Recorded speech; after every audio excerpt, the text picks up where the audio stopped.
MS. விஸ்வநாதனை இசையமைக்குமாறு இசையமைப்பாளர் சுப்பையா நாயுடு கூறியுள்ளார்.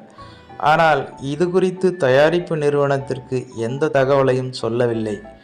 ஒரு கட்டத்தில் ஜூபிட்டர் பிக்சர்ஸ் நிறுவனம் சென்னைக்கு மாற்றலாகி சென்றபோது எம்.எஸ். விஸ்வநாதனை அவர்கள் அழைத்து செல்ல விரும்பவில்லை.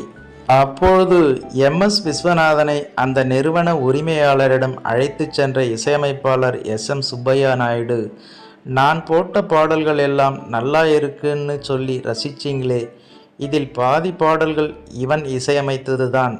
இதை நான் அப்போதே சொல்லியிருந்தால் நீங்கள் அந்த பாடலை கேட்டிருக்க மாட்டீர்கள், ரசித்திருக்கவும் மாட்டீர்கள்.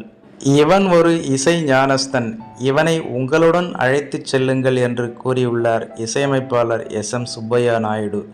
இப்படித்தான் மெல்லிசை மன்னர் எம்.எஸ். விஸ்வநாதன் சென்னைக்கு வந்து ஒரு மிகப்பெரிய இசையமைப்பாளராக உருவெடுத்தார் என்பது